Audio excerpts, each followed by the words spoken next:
100 साल पुरानी बात है। नागलोक में प्रताप नाम के एक नागराज थे। वो दिल की सच्चे और अच्छे इच्छाधारी नाग थे। नागराज प्रताप की एक बेटी थी जिसका नाम रुचिका थी। वो दिखने में बहुत ही सुंदर नागिन थी। उसी नागलोक में आदित्य नाम का एक साहसी और बुद्धिमान नाग था, जो नागलोक में एक नाग सैन्य था। नागलोक में एक नाग सेनापति भी था जिसका नाम विक्रम था। वो दिल की बहुत ही बुरा था। वो आदित्य को पसंद नहीं करता था। उसकी पराक्रमी और साहसिकता से वो जलता था। आदित्य, मैं तुम्हारे ऊपर बहुत खुश हूँ। तुम अपना साहस और पराक्रमी से दुष्ट लोक की सेना को पराजित कर दिया। मांगो, तुम्हें क्या चाहिए? नागराज, मुझे कुछ नहीं चाहिए। मुझे केवल आपका आशीर्वाद चाहिए। जब मुझे कुछ आवश्यकता होगी तब मैं आपसे मांग लूंगा। चलो ठीक है, जैसी तुम्हारी मर्जी। एक दिन की बात है। रुचिका नागिन अपनी सहेलियों के साथ नाग उद्यान में भ्रमण कर रही थी। तभी उसने देखा एक आदमी जख्मी पड़ा था। रुचिका जब उसके पास गई, वो एक विशाल नाग में बदल गया जो दुष्ट लोक से आया हुआ था और रुचिका के ऊपर हमला करने जा रहा था। उसी वक्त आदित्य वहां पर पहुंचकर उस विशाल नाग को अपनी तलवार निकालकर मार दिया और रुचिका को बचा लिया। राजकुमारी रुचिका, आप ठीक हो? वो दुष्ट नाग अब मर चुका है। कृपया आप अभी अपनी महल को लौट जाइए। आपका बहुत बहुत शुक्रिया। आपने हमारी जान बचाया। रुचिका पहली नजर में आदित्य को पसंद करने लगी, लेकिन वो आदित्य को उसी वक्त कुछ नहीं कह पाई। उसकी बात मानकर वो राजमहल लौट गई। महल आने के बाद वो सोते जागते केवल आदित्य की बारे में सोच रही थी। उसे किसी भी तरह आदित्य से मिलना था, इसलिए वो अपनी दासी को बुलाकर बोली, सारिका, क्या तुम मेरी एक मदद करोगी? क्या तुम उस नाग सैन्य को मेरी एक चिट्ठी जाकर दे पाओगी? मैं उसका नाम नहीं जानती। क्या तुम मुझे उसका नाम बताओगी? आप आदित्य का नाम जानना चाहती है और उसको चिट्ठी भी देना चाहती हैं। क्या बात है राजकुमारी, कहीं आप आदित्य को पसंद तो नहीं करती? तुम ठीक बोल रही हो सारिका, मैं आदित्य को पसंद करती हूँ। सोते जागते बस उसको याद करती हूँ। तुम बस ये चिट्ठी उसको दे देना। जैसी आपकी मर्जी राजकुमारी रुचिका।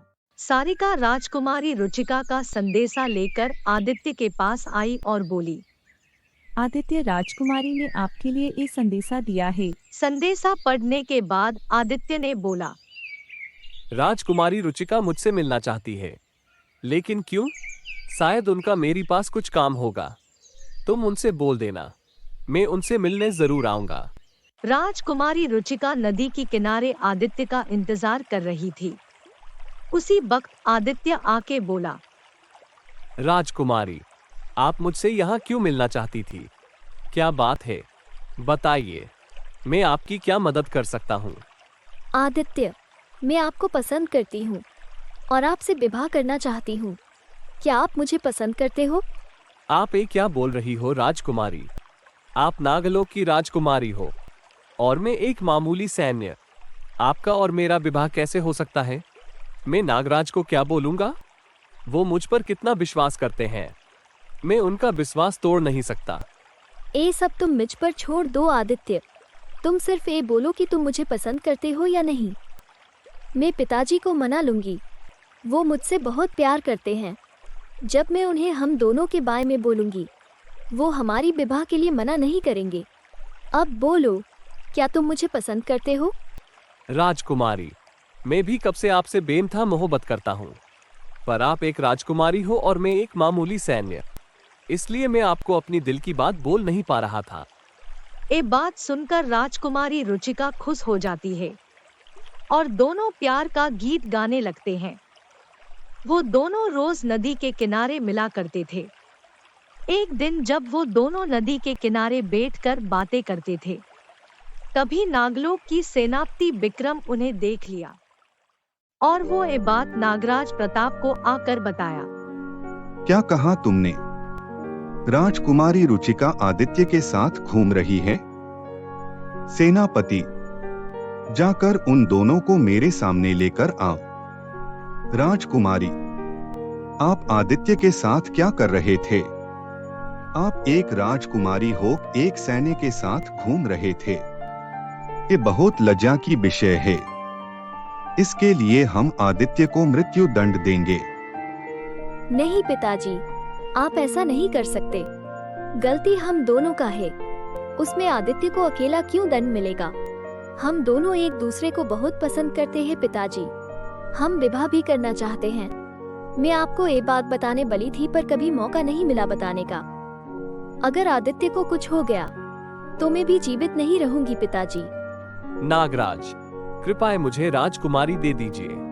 आपको याद है जब आपने मुझे मेरी पराक्रमी से खुश होकर कुछ इनाम देने के लिए बोले थे, तब मैं आपसे बाद में लूंगा बोले था। अब समय आ गया है नागराज, मुझे इनाम के स्वरूप राजकुमारी चाहिए। मैं उनसे विवाह करना चाहता हूँ नागराज। ठीक है, अगर तुम दोनों एक दूसरे को इतना पसंद करते हो तो एक ही शर्त से तुम दोनों की विवाह हो सकती है।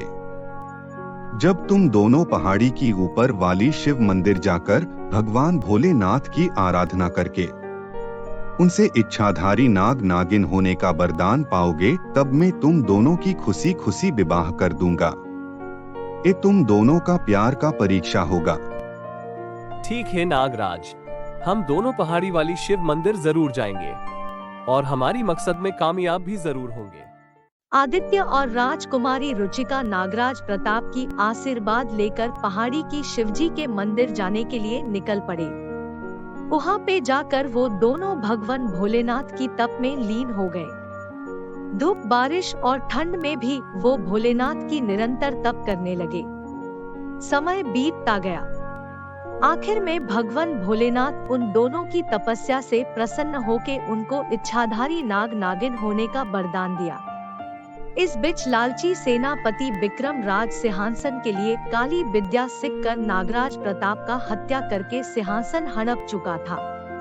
जब उसको पता चला कि आदित्य और रुचिका इच्छाधारी नाग नागिन बन चुके हैं, तब वो गुस्से में आकर उन दोनों को मारने के लिए चल पड़ा। आदित्य, आज कितना खुशी के दिन है। कितने बरसों के बाद हम दोनों नागलोक लौटेंगे। पिताजी हमको देखकर बहुत खुश होंगे। तभी विक्रम वहाँ पर पहुँच जाता है। सेनापति, आप यहाँ, सब ठीक है ना? मुझे सेनापति मत बुलाओ, मैं अभी नागलोक की नागराज हूँ। नागराज प्रताप को मैंने मृत्यु लोक भेज दिया है। अब तुम दोनों की बारी है। तुम दोनों को मार के मैं अचिता से नागलोक पर राज करूंगा। क्या पिताजी अब नहीं रहे? विक्रम, तुम्हारा इतना साहस, तुमने नागराज को मार दिया। अब मैं तुमको नहीं छोड़ूंगा। उसके बाद दोनों के बीच युद्ध आरंभ हो गया।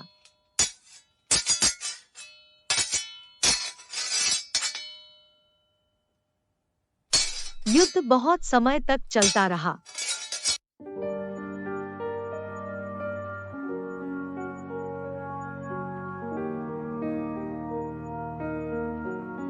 अंत में विक्रम छल में राजकुमारी रुचिका के ऊपर वार किया।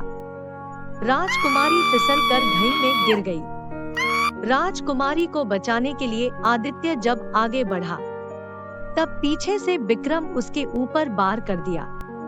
तभी आदित्य भी तलवार से विक्रम को मार दिया।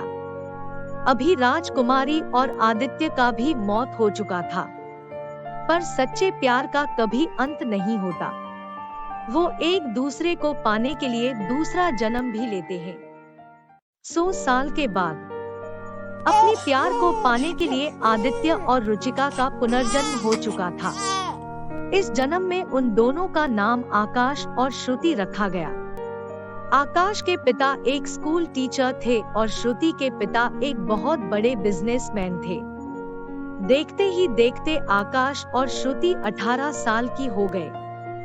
दोनों एक ही कॉलेज में एडमिशन किए थे, पर एक दूसरे से अनजान थे। एक दिन की बात है, श्रुति अपनी सहेली करिश्मा के साथ लाइब्रेरी में थी। तब आकाश आया। है करिश्मा? है आकाश, तुम मेरा इंग्लिश का नोटबुक कब दोगी? मेरा एग्जाम नजदीक आ रहा है। जल्द ही दे दूंगी आकाश, कुछ ही लिखना बाकी है। ओके ठीक है। हे आकाश, मीट माय फ्रेंड श्रुति। श्रुति, ये मेरी बचपन की दोस्त आकाश है। मेरी घर के पास है उसका घर है श्रुति। है आकाश। जब श्रुति ने आकाश को छुआ तो आकाश को एक झटका महसूस हुआ। अरे ये मुझे झटका कैसे लगा? जब मैं श्रुति का हाथ पकड़ा तो मुझे झटका क्यों लगा? खैर छोड़ो। श्रुति और आकाश पहली नजर में एक दूसरे को पसंद करने लगे। एक दिन आकाश श्रुति को फोन करके एक रेस्टोरेंट बुलाया। श्रुति, मैं तुमको बहुत प्यार करता हूँ। क्या तुम मुझे पसंद करती हो? मैं तुम्हारे बिना नहीं जी सकता। मैं तुमसे शादी करना चाहता हूँ। हाँ आकाश, मैं भी तुमको बहुत प्यार करती हूँ। ये सुनकर आकाश खुशी के मारे श्रुति को गले लगा देता है। तभी उसको फिर से बिजली की जैसी झटका महसूस होता है। अरे श्रुति, जब भी मैं तुमको छूता हूँ तो मुझे हर बार बिजली झटका क्यों महसूस होता है? ए क्या कह रहे हो आकाश? तुम अब प्यार में हो ना, इसलिए तुमको बिजली की झटका महसूस हो रहा है। ऐसे बोलकर श्रुति जोर जोर से हंसने लगी। आकाश, शादी के लिए तुम्हें मेरे घर आकर मेरी पापा से बात करनी होगी। कल इवनिंग में तुम मेरे घर आ जाओ। आज मैं तुम्हारे बारे में पापा को बोलूंगी। पापा हमारी शादी के लिए जरूर मान जाएंगे। ठीक है श्रुति, मैं कल तुम्हारी घर जरूर आऊंगा। पापा, मुझे आपको कुछ बोलना है। हाँ बोलो श्रुति बेटा। पापा, मेरी कॉलेज में एक लड़का है आकाश। मैं उसको पसंद करती हूँ और उससे शादी करना चाहती हूँ। श्रुति, तुमने क्या बोल रही हो? मैं तुम्हारी शादी रंजीत के साथ तय कर दिया है। मैं उसको क्या बोलूंगा? पापा, आप रंजीत को मना कर दो। मैं आकाश से प्यार करती हूँ और उससे शादी करना चाहती हूँ। प्लीज पापा। ठीक है, तेरी खुशी के लिए मैं कुछ भी कर सकता हूँ। कल इवनिंग में आकाश को बुलाना, मैं उसके साथ बात कर लूंगा। ओके, थैंक यू पापा। ये सब बातें रंजीत सुन रहा था। रंजीत और कोई नहीं, पिछले जन्म की विक्रम था। इस जन्म में भी वो दुष्ट और बुरा इंसान था, पर इसका ये बात श्रुति और उसके पापा नहीं जानते थे। अगले दिन आकाश आने से पहले रंजीत श्रुति के घर पहुंच गया और श्रुति के पापा के ऊपर अचानक चाकू से वार किया। अंकल, आप ये अच्छा नहीं किया। आप श्रुति की शादी आकाश के साथ तय कर दिया। मैं श्रुति और आपकी प्रॉपर्टी के लिए कितने सालों से इंतजार कर रहा हूँ और अपने एक पल के लिए मेरा सपना तोड़ दिया। पिछले जन्म में भी रुचिका मुझे नहीं मिली थी और अब श्रुति। मैं ऐसा होने नहीं दूंगा। आपकी मौत के बाद मैं श्रुति से शादी करूंगा। तुम इतना बुरा इंसान हो, ये बात मुझे नहीं पता था। तुम अपनी बुरे मकसद में कभी कामयाब नहीं हो पाओगे। श्रुति की शादी तुमसे नहीं आकाश से होगा। ऐसे बोलकर वो बेहोश हो गए। तभी आकाश वहां पर पहुंच गया। उसको देखकर रंजीत छुप गया। अंकल, ए आपको क्या हुआ? आंखें खोलिए अंकल। तभी आकाश का नजर चाकू के ऊपर पड़ा। उसने जब शरीर से चाकू निकाला तभी श्रुति आ गई। पापा, ए आपको क्या हुआ? किसने किया है आपके साथ? आंख खोलिए पापा। उसी वक्त रंजीत आकर बोलता है, श्रुति, अंकल के ऊपर इस आदमी ने हमला किया है। मैंने उसको देखा है अंकल के ऊपर चाकू से वार करते हुए। क्या? आकाश, तुमने पापा को मारा है? तुमने ऐसा क्यों किया? तुमने मेरी भरोसा तोड़ दिया। चले जाओ मेरी नजर के सामने से। मैं तुम्हारा शकल देखना नहीं चाहती। चले जाओ। श्रुति, मैं तुम्हारी पापा के ऊपर हमला नहीं किया। मैं जब यहाँ आया उससे पहले कोई उनके ऊपर हमला कर चुका था। मेरा विश्वास करो श्रुति, मैंने अंकल को नहीं मारा। झूठ बोल रहे हो तुम। मैं खुद देखा है तुम्हें अंकल के ऊपर हमला करते हुए। ऐसे बोलकर रंजीत ने पुलिस को बुलाया। पुलिस आकर आकाश को अरेस्ट कर दिया। श्रुति, मैंने अंकल को नहीं मारा। मेरा विश्वास करो श्रुति, उसी दिन आकाश का दोस्त दीपक आकर उसको जेल से भगा लिया।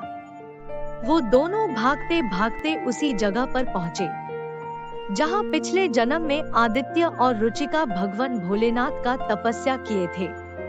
अब आकाश को उसकी पिछले जन्म के बारे में सब कुछ याद आ गया। दीपक, मुझे सब कुछ याद आ गया। पिछले जन्म में मेरा नाम आदित्य था और श्रुति का नाम रुचिका थी। इसी जगह पर हमने एक दूसरे को पाने के लिए तपस्या किए थे और इसी जगह पर हम दोनों को विक्रम ने छल करके मार दिया था।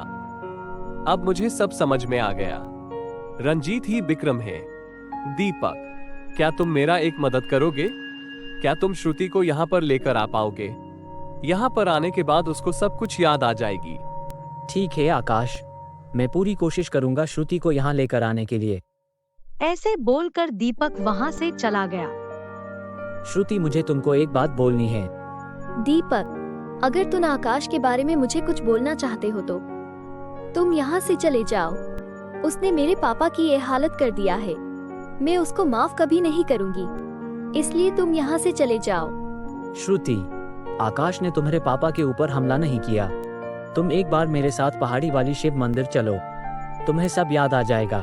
तभी श्रुति की पापा को होश आता है।